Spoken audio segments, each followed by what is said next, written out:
Big boys, what you gonna do? What you gonna do when they come for you? I'd like to highlight Scooterheads, a couple YouTube videos that I saw recently. They are reviews on scooters that are aimed at big boys, and big gals. Didn't mean to leave you out. It's just that the song is not Big Gals. The actual lyric is Big Boys. No, it isn't. It's Bad Boys. Big boys, big gals, focused in the spotlight momentarily here as we talk about Ginger on Wheels video review of the Varla Eagle 1 Pro.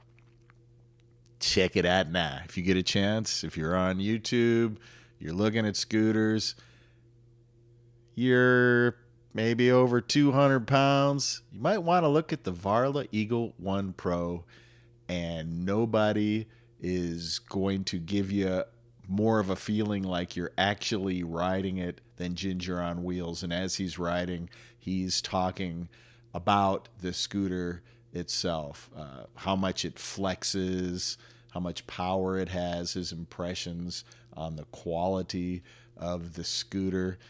And don't forget, go to pevfirelight.com. Ginger, his real name's Ryan, has his own product. That's right, a Scooterhead has his own product. Support him. You need it anyway, especially if you have a scooter that has a headlight that's just above your front tire. That's ridiculous. Why do they even do that? It doesn't make sense. If you're riding at night, you know you need a headlight that is up closer to your handlebars, which is one of the things that our scooter alumni, along with Ginger on Wheels, Timothy West, from the Great White North, which is not so white. Turns out it's the Great Green North.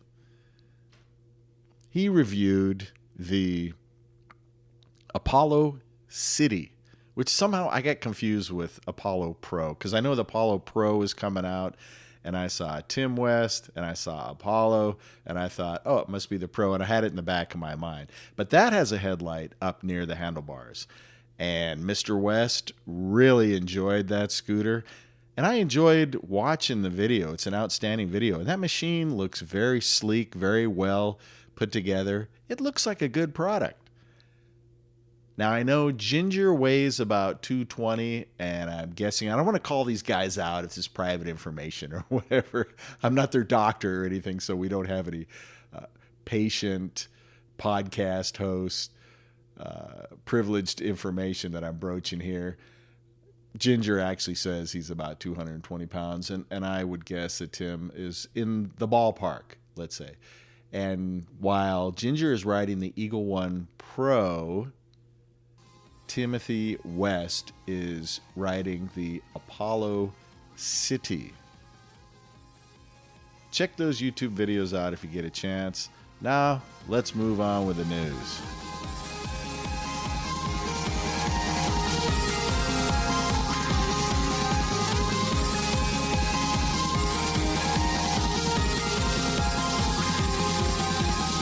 All right, let's start off with a little electric scooter podcast news. ESPN. This episode, whales.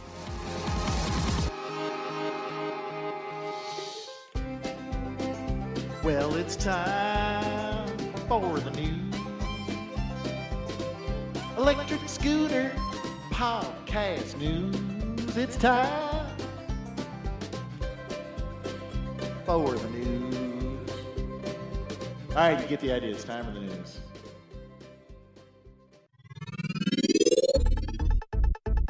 How do they talk in Wales? I'm sure it's a British type accent. A beautiful place. Blind woman was hit by an e-scooter. She now says that when she's around electric scooters, she becomes frightened and anxious. The lady whose last name is Paget Jones, that's a hyphenated name, She's severely sight impaired, so I think that's one way of politely saying nearly blind. She lives in a place called Port Talbot with her guide dog, Tudor. No, not because he farts. It's not Tooter. It's Tudor, as in the Tudor dynasty. She happens to be a disability rights campaigner. If you're going to run somebody over on a scooter, maybe not a good choice of a person to run over.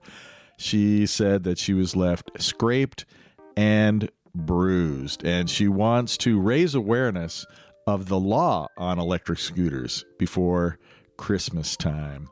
Wow. They have horrible laws. And their laws, I would say, contribute to what happened to her.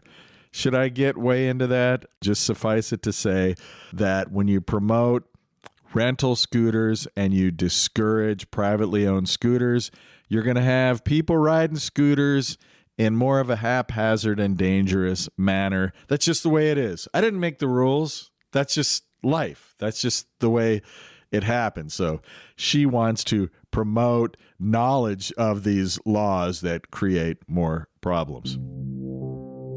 E-scooters, widely sold and seen, cannot be ridden legally really anywhere in Wales except on private land. What's the point? Unless you're me, I ride off-road. But for most people that are trying to commute to work or school, that's horrible. And the UK government does have trials of rental scooters. They call them hire scooters or shared scooters, but they don't have any of that happening in Wales right now. So whoever it was that ran into her, just by the fact that they were on a scooter on a public road, they were breaking the law. She said the accident was minor, but walking around Cardiff, she's also had a lot of near misses. She said it could have been a lot worse. If my dog had been hit, that would have been my independence gone. It would have been really scary. Well, good thing that did not happen. All kinds of scenarios we could make up. They could have killed my dog. Well, they could have killed you, and then your troubles would be over. She said the person on the e-scooter was also on their phone. That's a bad idea no matter what, because you need to keep what? 2 hands on the handlebars at all times. That's just a hard and fast rule. Just do it, scooter heads. 2 hands on your handlebars at all times. But she was lucky because her friend was there, and that friend pulled the dog out of the way. Otherwise, they would have been hit. So that kind of sounds to me like they weren't hit. We should be able to walk through the city center without fear of being hit by anything. And yet, these scooters are just springing out of nowhere. It makes me anxious. And I've noticed my dog gets anxious.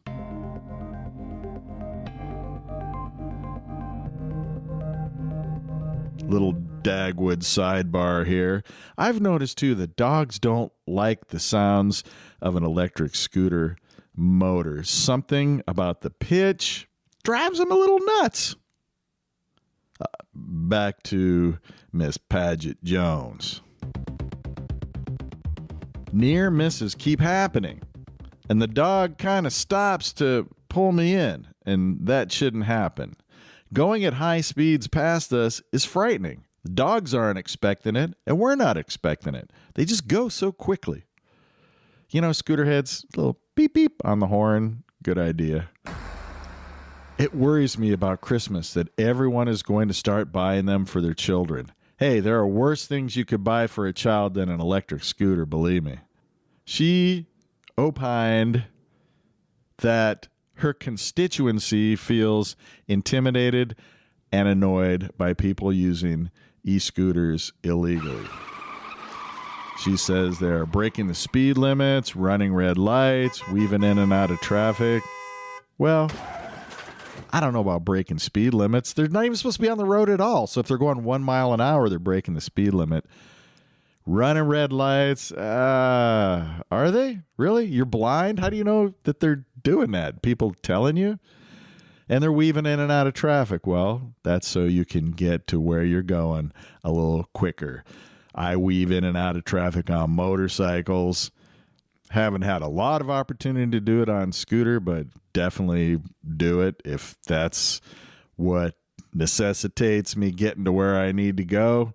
Because I'm not going to sit there on a motorcycle or a scooter in traffic, especially if it's Las Vegas and it's 106 degrees, and just let the sun beat down on me. That's silly. Who would do that? Of course you're going to weave in and out of traffic. Oh, this is the town Gwent. That's a quaint name, Guent. Gwent police and other forces have taken a lead with social media campaigns, making the public aware of rules for e-scooters before they are purchased as Christmas presents. But there seems to be little national steer from either the Home Office or the Department of Transport. That's again Paget Jones talking. She urged retailers to behave more responsibly when it came to e-scooter marketing and the wording of adverts. I don't know about the wording, but I see e-scooter commercials where nobody, and I mean nobody, has a helmet. They're downtown. You can see there's a lot of cement edifices and things they could run into and run off of. I'm looking at one right now. There's train tracks. Are those train tracks, or they're tracks that are in the street? Maybe they're electric trolley car tracks. And no helmet. And these are the companies trying to sell their scooters. They're not even wearing helmets. I find that astonishing. Several police forces have urged people to think twice before gifting an e-scooter this Christmas. Okay, I'll think twice. Should I give my son an e-scooter? Should I give my son an e-scooter? Yes. I thought twice. Inspector Gareth Morgan from South Wales Police said, if you're thinking of purchasing one, please be aware that they can only be used on private land with the landowner's permission. There are trials in England, but if you own an e-scooter, you can't just take it and use it there. They have to be rented from a hirer that is participating in the scheme because they provide you with the necessary insurance. Hire. Since they call them hire scooters, Hire, I guess the company, I would say rental scooter company, but they're saying hire. Hirer. Rent it from a hirer. Rent it from an hirer. Riding a privately owned e-scooter on public land could, why did I slip into that accent? Could result in it being seized. That's right, scooter heads. Go to England, ride your scooter. They can legally take your scooter away from you permanently. It's a bummer. Fines of up to 300 pounds and penalty points. Yeah, I don't know what that is. Give me, of those three things, I'll take the penalty points. Excuse me. I'm going to take a sip of Rooibos. Oh, that's good. Rooibos, Rooibos, is a type of tea that is only found in South Africa. I happened to be there. I went to a botanical garden. I went to this winery, and then we were just driving around, and I didn't know what to get, and I saw this tea, so I bought it. Turns out, really good for you. Really tasty. You can treat it like coffee. You can put cream and sugar in it, or you can just drink it straight. But it has no caffeine, so you can drink it all the way up until you go to bed, and it tastes good. So Rooibos tea. A little commercial from the Electric Scooter Podcast. No brand name. I'm not pushing anything. I'm just pushing the tea generically. Reading here about whales, I thought, have a cuppa, right? Have a spa tea. Ah, that is good. The Department for Transport spokesperson said, safety is at the heart of our e-scooter trials, looking to protect riders, pedestrians, and other road users. While riding a privately owned e-scooter on public land is currently illegal, we are considering how best to design future regulations. It's all just so bogus, people. I'm telling you, it's just ridiculous.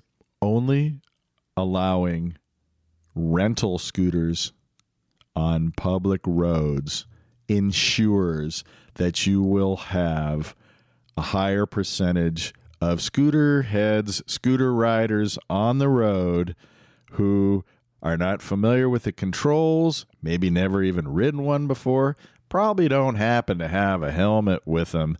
So it's the worst case scenario.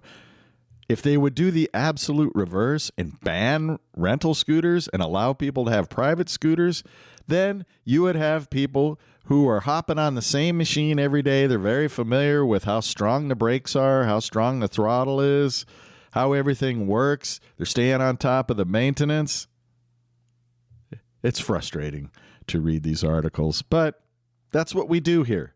We're the Electric Scooter Podcast.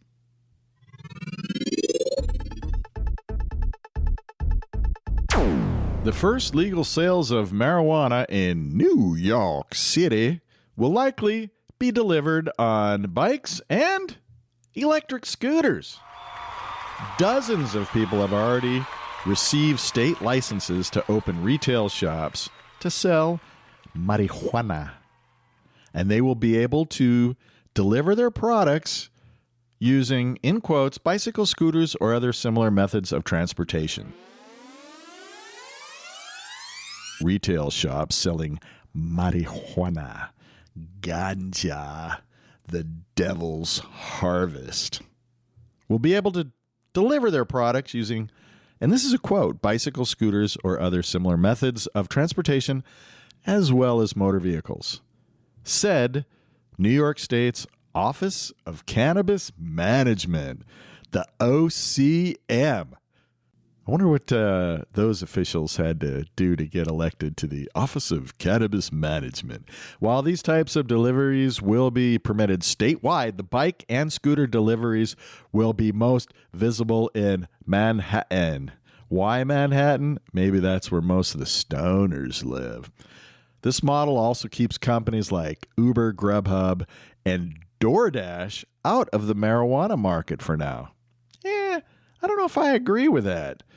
You know, DoorDash delivers a lot of food on scooters. Why couldn't they deliver marijuana? The state has said that at some point in the future, it plans to allow licenses that will be exclusively for delivery rather than retail. All forms of delivery will require security measures like lock boxes on the courier's backpacks. It will be prepaid purchases only, and the use of GPS tracking systems will probably be mandatory.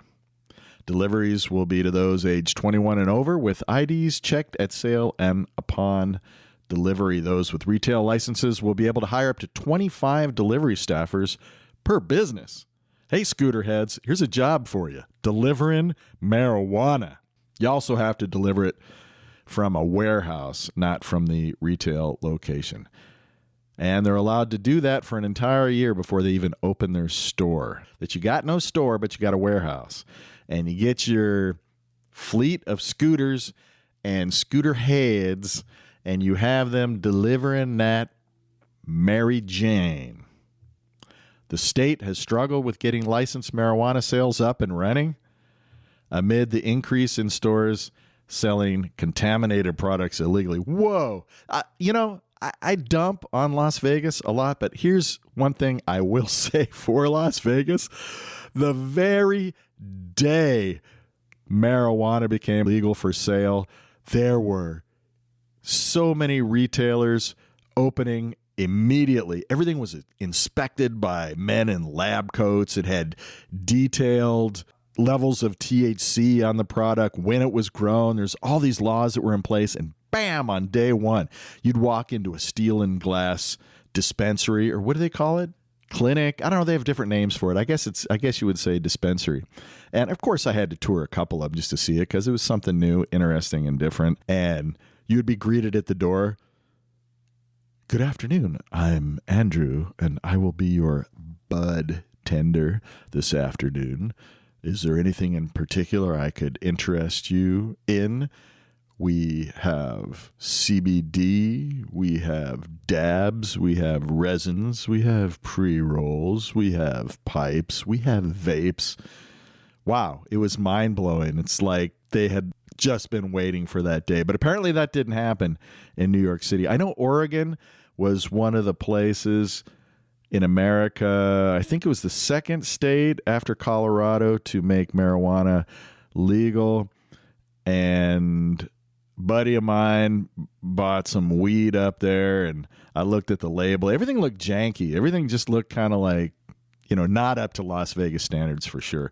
And apparently New York is having problems. But there's another job for you, scooter heads, selling that Mary Jane.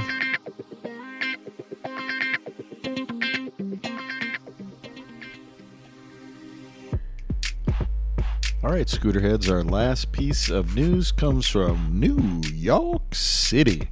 ABC 7 on your side. Investigations found an increase in scooter-related accidents. But get this, as thousands of additional rentals will be rolled out in New York City. So, if you have more scooters on the roads, doesn't it make sense that there's going to be more accidents? And probably if you have less, I don't know, maybe fewer accidents, they're numbers. It makes sense to me. Does everybody not see that? But the other thing is that rental scooters are going to have more accidents percentage-wise compared to people who own their own scooters. Really? Isn't it obvious that someone who jumps on a scooter that they've never ridden before, even if they're an experienced scooterhead, is more likely to not know the brake feel and the throttle feel and the maneuverability compared to one that they own and that they've ridden hundreds or thousands of miles on? And you're probably more likely to wear a helmet on your own scooter. I've said this so many times. I feel ridiculous even saying it. Let's listen to 7 on Your Side from New York City.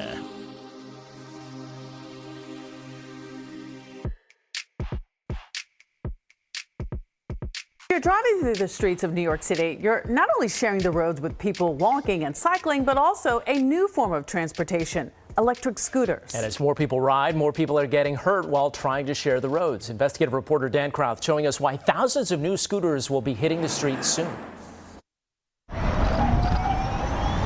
More e-scooters are zooming around the streets of New York, a new way to maneuver around a congested city. But we're also seeing an increase in accidents. Just last week, the driver of an SUV struck a young man riding one in Queens, critically injuring him before taking off. I feel violated. We spoke to a doctor who was walking when a scooter ran into him. These scooters are getting faster and more powerful, and everybody knows speed kills. 588 people injured on e-scooters through July of last year, compared to 680 so far this year. That's a double-digit increase. And in many cases, the person injured wasn't the scooter rider, but a pedestrian. In the city, you're not allowed to ride them here on sidewalks. You are allowed to ride them in bike lanes and on streets where the speed limit is 30 miles per hour or less. But that's not happening. Take Riverside Park. They're not allowed, but you'll see a handful scoot by every minute. Our goal is not only to focus on enforcement, but also to educate. We want all users of any scooters to be sure that they are safe. The commissioner for the Department of Transportation wants to see more of them, along with more safety education. The consumers are responding.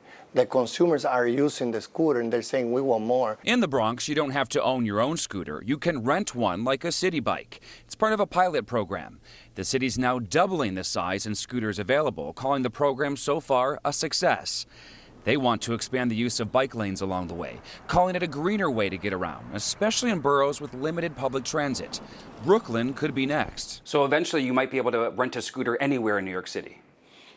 That should be the goal. But emergency room physicians also have a goal for anyone looking to ride one. You should absolutely have on a helmet. You must protect your head because that's where we see so much injury and so many fatal accidents. To see where scooter accidents are happening in your neighborhood, head to our website, abc7ny.com, and click on the Investigative tab.